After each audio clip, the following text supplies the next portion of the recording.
Next है company के merits. Company बनाने की क्या फ़ायदे हैं। बड़े बड़े जितने आप बड़े लेवल पे जाएंगे, कंपनी के आपको हमेशा कंपनी ही दिखाई देगी। आप जितने प्रोडक्ट मैक्सिमम घर पे यूज़ करते हैं वो कोई ना कोई कंपनी ही बना रही है। Partnership, sole proprietorship, cooperative society या join in the family business के कम प्रोडक्ट यूज़ करते हैं आप मोबाइल का एग्जांपल ले लें, कोई भी पेन आप ले लें, ये सब कंपनीज के प्रोडक्ट हैं। पहली तो लिमिटेड लाइबिलिटी है, सभी मेंबर्स की लाइबिलिटी लिमिटेड होती है। तो मेंबर्स के लिए ये फ़ायदा हो गया कि उनके घर की चीज़ों को इस्तेमाल नहीं किया जाएगा। बिजनेस अलग रहेगा और आपकी घर की चीज़ें अलग रहेंगी। बिजनेस जो है आपकी घर की चीज़ों को हाथ नहीं लगा सकता है। आपकी पर्सनल प्रॉपर्टी ही रहेगी। No business can not utilize your personal property to pay the liabilities of the business. Transfer of interest, आप शेयर होल्डर जब चाहे अपने शेयर्स को किसी और को बेच सकते हैं। They whenever they want to sell, they can sell their shares in parts और होल। अगर उनके पास 100 शेयर हैं तो ज़रूरी नहीं कि 100 के 100 शेयर बेचने हैं, वो थोड़ा बहुत शेयर भी अपना बेच सकते हैं। जब भी उनको कैश की ज़रूरत हो वो अपना हिस्सा उसमें बहुत इजीली बेच देते हैं। उन्हें किसी की भी परमिशन की ज़रूरत नहीं पड़ती है। हाँ, 1% कंपनी और प्राइवेट कंपनी में थोड़ी सी रिस्ट्रिक्शंस हैं, लेकिन पब्लिक कंपनी में आप अपना हिस्सा कभी भी बेच सकते हैं। Nobody can say anything to you, आपको रोक नहीं सकता है अपना हिस्सा बेचने में। हाँ, कंपनी की परपेचुअल एग्जिस्टेंस होती है, इससे वो लॉन्ग टर्म एग्जिस्टेंस आ पाती है। वो किसी भी मेंबर की डेथ से, रिटायरमेंट से, रेजिग्नेशन से, इंसैनिटी से उसके एग्जिस्टेंस पे कोई फ़र्क नहीं पड़ता है और वो कंटिन्यू रहती है। जब तक वो कंपनी अपने आप को बंद करना नहीं चाहती तब तक कंपनी जैसे नॉर्मल चलती आएगी, चलती रहेगी। मेंबर आएंगे, मेंबर जाएंगे, कंपनी की एग्जिस्टेंस पे कोई फ़र्क नहीं पड़ेगा। इस तरह के ऑर्गेनाइजेशन के पास सबसे ज़्यादा रिसोर्सेज होते हैं क्योंकि वो कैपिटल कॉमन पब्लिक से भी अट्रैक्ट कर लेती है और लाखों लोग यहाँ पे मेंबर बन जाते हैं। पार्टनरशिप में मैक्सिमम 50 पार्टनर हो सकते हैं। अगर सब 1-1 करोड़ रुपया, जो नॉर्मली सब करोड़पति पार्टनर बन जाए ऐसा नहीं, तब भी मैक्सिमम 50 करोड़ इकट्ठा हो सकता है। और यहाँ पर 1 लाख लोग पार्टनर बन सकते हैं। हर एक से 100-100 रुपये ले लिया जाए, हर एक से 100-100 रुपये ले लो या हर एक से 1000-1000 रुपये ले लो।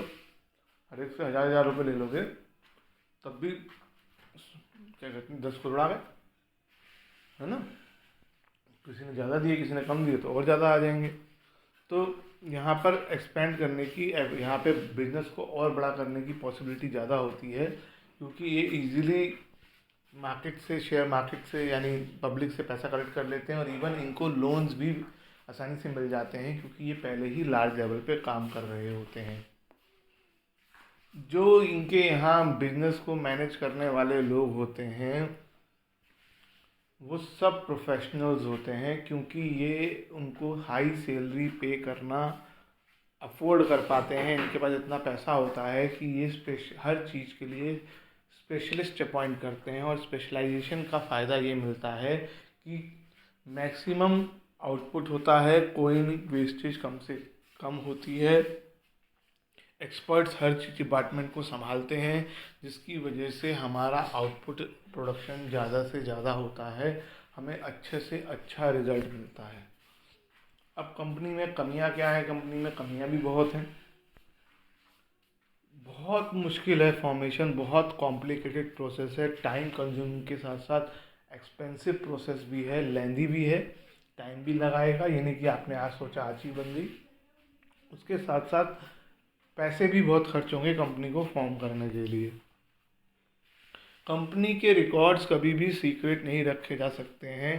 कंपनीज को अपने रिकॉर्ड्स को टाइम टू टाइम पब्लिश करना पड़ता है। अपने रिकॉर्ड्स को वेबसाइट में, न्यूज़पेपर्स में, मैगजीन्स में, बिजनेस मैगजीन्स आती हैं, बताना पड़ता है पब्लिक को। शेयर होल्डर्स को तो उनको अपनी बुकलेट छाप के भेजनी है हर 3 या 6 महीने या 1 साल में एक बार, और अपने एक्टिविटीज़ का बताना है कि हम कितनी सेल कर रहे हैं, कितना प्रॉफिट हो रहा है। तो अपने अकाउंटिंग रिकॉर्ड्स को ये बिल्कुल भी सीक्रेट नहीं रख पाते हैं। यहाँ पे वर्क इन्वायरमेंट जो होता है वो बिल्कुल इम्पर्सनल होता है। ओनरशिप और मैनेजमेंट बिल्कुल अलग अलग है। मैनेजमेंट सैलरी के बेसिस पे काम कर रहा है तो उतनी लॉयल्टी नहीं आ पाती है जितनी लॉयल्टी बाकी बिजनेस में आती है, क्योंकि बाकी बिजनेस में ओनर ही वर्क कर रहे होते हैं। यहाँ पर जो वर्क कर रहा है वो सिर्फ सैलरी के लिए काम कर रहा है, मैनेजमेंट जो कर रहा है। तो और दूसरी बात, ओनर्स कभी भी अपने एम्प्लॉयज़ से, अपने कस्टमर से, अपने क्रेडिटर्स से डायरेक्टली नहीं मिल पाते हैं। सपोज़ एज अ पर्सन मैंने रिलायंस कंपनी के शेयर्स खरीद लिए, तो मैं भी मैं यहाँ से स्टॉक एक्सचेंज में घर बैठ के खरीद सकता हूँ, तो मैं भी रिलायंस कंपनी का मालिकों में से एक हो जाऊँगा।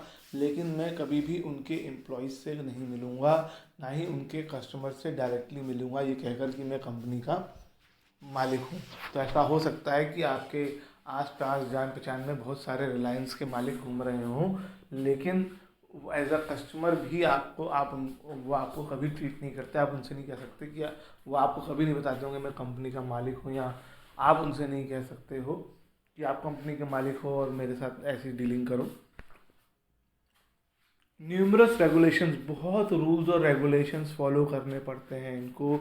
इतने रूल्स बना दिए गए हैं, अकाउंटिंग रिकॉर्ड्स को ऑडिट करो, वोटिंग, हर डिसीजन के लिए वोटिंग करो, या हर चीज़ जो है उसके लिए बहुत सारे रूल्स बना दिए गए हैं। एक ऑर्गेनाइजेशन बनाया गया है SEBI, securities and exchange board of India. इनको हर एक काम करने के लिए इनसे अप्रूवल लेना पड़ता है। रजिस्ट्रेशन करवाना तो कंपलसरी है ही। हर साल अपने डॉक्यूमेंट्स को सेबी के से वेरीफाई करवाना पड़ता है। रजिस्ट्रार ऑफ कंपनी के पास सबमिट करना पड़ता है। तो इनके पास फ्रीडम नहीं है काम करने की। Lot of time is efforts and money is wasted in this documentation.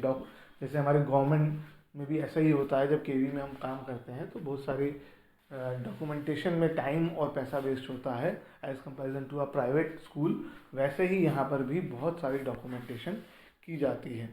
Delay in decision making, कोई भी डिसीज़न प्रॉपर मीटिंग के सभी को बताए नहीं लिया जा सकता है।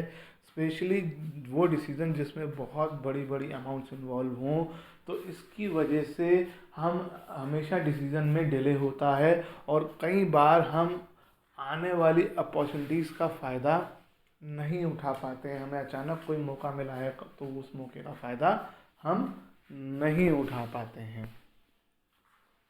ओलिगार्किक मैनेजमेंट, इसका क्या मतलब है? देखो, अगर हम थ्योरी में जाएं तो कंपनी के का कॉन्सेप्ट होता है कि कि यहाँ पे डेमोक्रेटिक मैनेजमेंट है, सब सब मिलके काम कर रहे हैं। कोई भी डिसीजन शेयर होल्डर से वोटिंग करवा के लिया जा रहा है, और जिस तरफ वोट ज़्यादा पड़ेंगे मेजॉरिटी विंस। सुनने में तो ऐसा लग रहा है कि बहुत अच्छा है, लेकिन यहाँ पर रूल जो कहता है वो कहता है 1 शेयर 1 वोट, एक शेयर के बदले एक वोट। अगर आपको ध्यान हो, कोऑपरेटिव सोसाइटी में था 1 पर्सन 1 वोट, वहाँ पे ज़्यादा डेमोक्रेसी थी। यहाँ पर अगर मेरे पास 100 शेयर है तो मेरे 100 वोट्स हो गए। तो किसी के पास 2000 शेयर हैं तो उसके 2000 वोट्स हो गए। तो मेरे वोट से उस पर्सन की वोट की पावर 20 टाइम्स ज़्यादा है।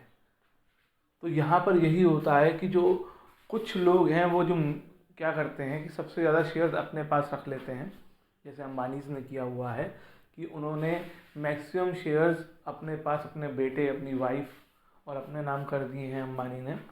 और जो अराउंड 30% शेयर्स या 40% शेयर मार्केट में इशू कर दिए हैं पब्लिक के पास। अब पब्लिक से पैसा भी ले लिया है, खुद भी शेयर्स रखे हुए हैं, और जब भी वोटिंग होती है तो क्योंकि फैमिली मेम्बर्स के पास मैक्सिमम वोट है, 60% वोट फैमिली मेम्बर्स के पास है, तो वोटिंग में वो हमेशा वही जीतते हैं। तो कहने को हमने डेमोक्रेसी कर दी, लेकिन एक जने के हाथ में पावर ज़्यादा आ गई। और अगर कोई शेयर होल्डर डिससेटिस्फाइड है तो उसके पास सिर्फ एक ही तरीका है कि वो अपने शेयर बेच दे। वो ज़्यादा बिजनेस में दखलंदाजी नहीं कर सकता है। कॉन्फ्लिक्ट इन इंटरेस्ट, यहाँ पर बिजनेस को से फ़ायदा लेने वाले बहुत से लोग होते हैं। क्रेडिटर्स हैं, कस्टमर्स हैं, एम्प्लॉयज़ हैं, है ना। तो इतने सारे शेयर होल्डर्स हैं जिन्होंने इन्वेस्ट कर रखा है, वो चाहते हैं कि उनको प्रॉफिट में हर साल हिस्सा मिले। अब मैनेजमेंट जो है अगर एक को सेटिस्फाई करने की कोशिश करती है तो दूसरे का नुकसान होता है। अगर कंपनी कहती है कि हम शेयर अपने सप्लायर से हायर प्राइस पे करेंगे तो सिंपल सी बात है कि एम्प्लॉयज़ को थोड़ी सैलरी नहीं बढ़ेगी उनकी, या शेयर होल्डर्स को प्रॉफिट में नुकसान हो जाएगा। एक का फ़ायदा दूसरे का नुकसान होगा, और ये सभी पब्लिक में है। और इनमें से हो सकता है कुछ हमारे शेयर होल्डर्स भी हों, वो एक तरफ से खुश होते हैं, एज अ सप्लायर खुश हो रहे हैं, और वो एज अ वही पर्सन ने मेरे यहाँ शेयर्स भी खरीद रखे हैं, और वो एज अ क्रेडिटर मुझसे डिससेटिस्फाई हो जाते हैं। तो सबको सेटिस्फाई करना बहुत मुश्किल हो जाता है इस तरह के बिजनेस में, जिसकी वजह से कंपनी को हैंडल करना बहुत मुश्किल हो जाता है।